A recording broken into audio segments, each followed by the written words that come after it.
Hoy hablaremos de la biomecánica, del tobillo, del pie y de la bóveda plantar.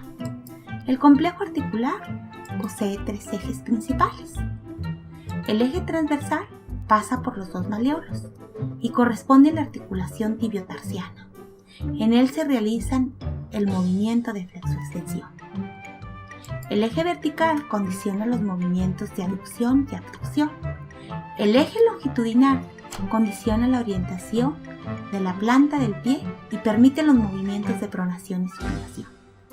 Iniciaremos con tobillo. Esta articulación permite el movimiento de flexoextensión. La flexión es el movimiento que aproxima el dorso del pie a la cara anterior de la tibia. Su amplitud es de 20 a 30 grados. La extensión es el movimiento que aleja el dorso del pie a la cara anterior de la tibia. Su amplitud es de 30 a 50 grados. Esta articulación es del género de las diartrosis. Es de tipo troclear y se da por 2 vertientes laterales, en este caso la garganta tibioperonea, donde la cara inferior del malleolo tibial se encuentra hacia abajo y por la cara interna del malleolo peroneo hacia afuera, unidos por los ligamentos tibioperoneo anterior y posterior. Por otro lado, tenemos la otra superficie articular que corresponde a la trópula astragalina. Aquí tenemos el astrágalo que tiene un cuerpo, aquí está el cuello, la cabeza, a esta altura tiene la polea, 2 vertientes laterales y una ranura central. Aquí se articula la mortaja tibioperonea. En un plano frontal tenemos el peroné, la tibia, unidos forman la mortaja tibioperonea. Los medios de unión tenemos la cápsula articular, tapizada de la membrana y reforzada por los ligamentos. Los ligamentos que la componen tenemos el ligamento lateral externo, que surge del malleolo externo y se divide en 3 haces, que van al peroneo astragalino anterior, al peroneo astragalino posterior y al peroneo calcáneo. El ligamento lateral interno tiene 2 haces, uno más ancho y se llama deltoideo, y va del malleolo tibial al escafoides, al astrágalo y al sustentáculum talis. Los ligamentos posterior y anterior los podemos ver en esta imagen. Aquí tenemos ligamento anterior, ligamento posterior. Las limitaciones en la flexoextensión se dan en la flexión por factores óseos. Los tubérculos posteriores del astrágalo contactan con el margen posterior de la tibia. Los factores cápsulo-ligamentos, la cápsula y el ligamento se tensan. Los factores musculares se dan por la resistencia del tríceps. Las limitaciones en la extensión también se dan por factores óseos. Los tubérculos posteriores del astrágalo contactan con la tibia. Los factores cápsulo-ligamentosos, la cápsula y los ligamentos se tensan. Los factores musculares, los músculos flexores, limitan la extensión. Cuando los movimientos de flexoextensión sobrepasan la amplitud, uno de los elementos debe ceder, provocándose un desgarre o un esguince. La estabilidad anteroposterior está asegurada por la gravedad que se da por el simple peso, por los ligamentos y por los músculos. Esos son los músculos que corresponden a la flexión y estos a la extensión. Ahora veamos el pie, que se divide en retropié, en mediopié y en antepié. Los movimientos del pie tenemos primeramente la inversión, donde podemos ver que el antepié aduce, el mediopié supina y el retropié hace extensión. En eversión, el antepié abduce, el mediopié prona y el retropié flexiona. El pie está unido por la articulación subastragalina, que lleva el eje del pie hacia adentro o hacia afuera. La articulación mediotarsiana o de Chopard, que une al retropié con el mediopié. La articulación metatarsiana o de Lisfranc, que une al tarso con el metatarso. la metatarsofalángica y las articulaciones interfalángicas. Aquí podemos ver cómo el astrágalo distribuye el peso del cuerpo hacia atrás, hacia adelante y adentro, y hacia adelante y hacia afuera. Todos los músculos pasan alrededor del astrágalo. Los medios de unión de la subastragalina son ligamento externo, ligamento posterior y el ligamento interóseo. La articulación mediotarsiano de Chopard está compuesta por la interlínea astrágalo-escafoidea y la interlínea calcáneo-cuboidea.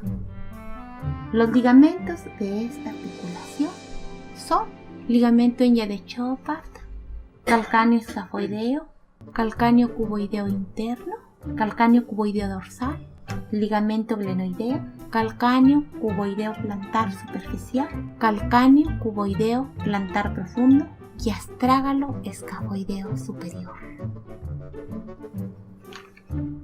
El funcionamiento global de las articulaciones son movimiento de inversión, donde el escafoides y el cuboides se desplazan hacia adentro, lo que dirige el pie hacia adelante y hacia adentro. El movimiento de eversión, donde el escafoides y el cuboides se desplazan hacia afuera, lo que dirige a la planta del pie hacia adelante y hacia afuera. Los músculos que corresponden al pie son el tibial anterior, que se origina en el tubérculo de Chardy y la cara externa de la tibia y se inserta en la primera cuña y en la base del primer metatarsiano. Es flexor y extensor del primer dedo. El extensor largo del dedo gordo, que se origina entre la tibia y el peroné y se inserta en la falange distal del dedo gordo. Es flexor y extensor del primer dedo. El extensor largo de los dedos, que se origina entre la tibia y el peroné y se inserta en los 4 últimos dedos por la mitad de las 3 lengüetas. Es flexor de tobillo y extensor de los dedos. El tibial anterior se origina en la mitad inferior del borde anterior del peroné y se inserta en la base del quinto metatarsiano. También es flexor, abductor y rotador del pie. El tibial posterior se origina en la cara posterior de la tibia y la cara medial del peroné y se inserta en el escafoides, las 3 cuñas y los 3 metatarsianos medios.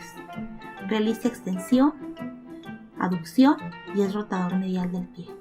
El flexor largo del dedo gordo se origina en los 2 tercios inferiores de la cara posterior del peroné, se inserta en la falange distal del dedo gordo, es extensor del pie y extensor de los dedos.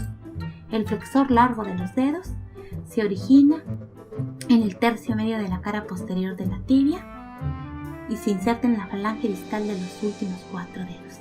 Es extensor del pie y extensor de los dedos.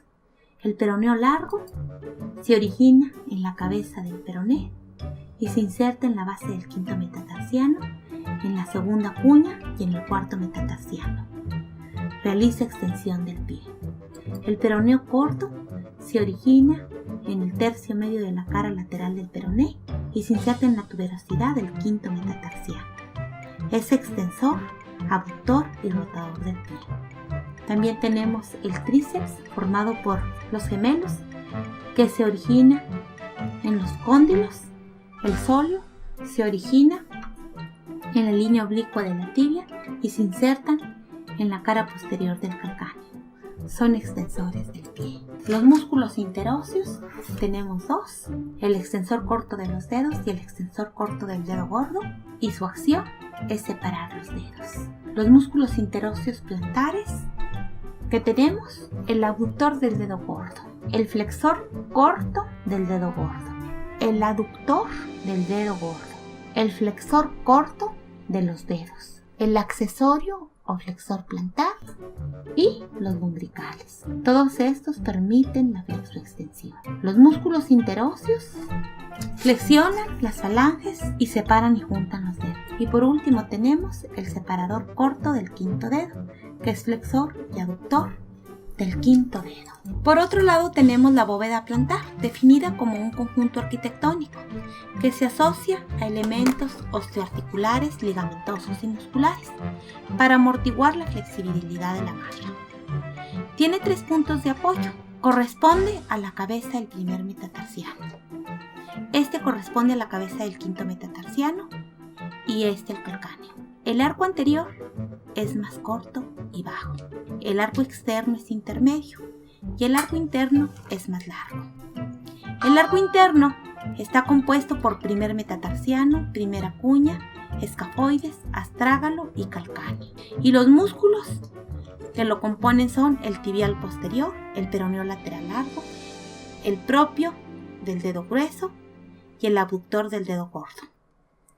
El arco externo tiene 3 piezas óseas, el quinto metatarsiano, el cuboides y el calcáneo, y 3 músculos tensores activos, el peroneo lateral corto, el peroneo lateral largo y el abductor del quinto dedo. El arco anterior va de la cabeza del primer metatarsiano a la cabeza del quinto metatarsiano. En la parte más anterior, la fuerza la da los haces del abductor del dedo gordo. En la parte media se sostiene por el peroneo largo y en la parte más posterior el sostén se da por la prolongación del tibial posterior. La distribución de las cargas. Las fuerzas se reparten a apoyo anterior interno a través del cuello del astrágalo, al apoyo anterior externo a través de la cabeza del astrágalo y hacia el apoyo posterior a través del cuello del astrágalo. El equilibrio del pie se da por una forma normal de la planta del pie. Las deformaciones dinámicas de la bóveda durante la marcha. Tenemos en la primera fase contacto con el suelo debido a la acción de los flexores de la tibiotarsiana. La segunda fase, el pie contacta con la superficie, el peso del cuerpo incide sobre la bóveda, se contraen los tendones plantares, tibioperoneos para oponerse al desplome. En la tercera fase está el impulso. Ahora la contracción de los flexores del tobillo, en especial el tríceps, levanta el talón. La tibiotarsiana se extiende. Y en la cuarta fase es el segundo impulso, donde el tríceps se prolonga por la contracción de los flexores de los dedos. Las deformaciones, podemos tener un pie cabo posterior, un pie cabo medio o un pie cabo anterior, o bien el pie plano, debido a insuficiencia del tibial posterior o del peroneo lateral largo. En este video les mostraré el análisis del pie. Veremos la movilidad de la primera articulación metatarsofalangica.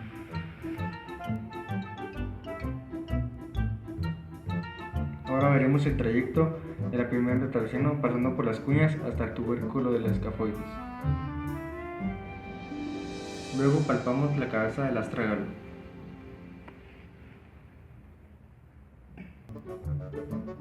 Verificamos inserción y trayecto del tendón de Aquiles para descartar que no haya puntos dolorosos.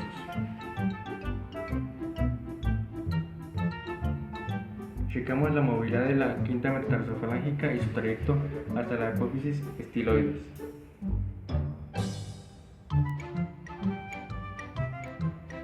Realizamos flexoextensión en pasivo y en activo de dedos.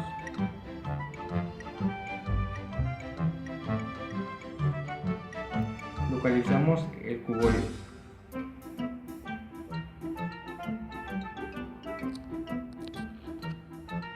Ahora ambos malleolos. Palpamos tendones y ligamentos.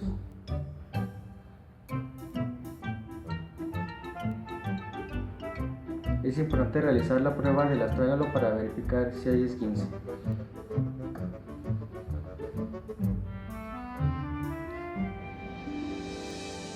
Así como la prueba de cajón.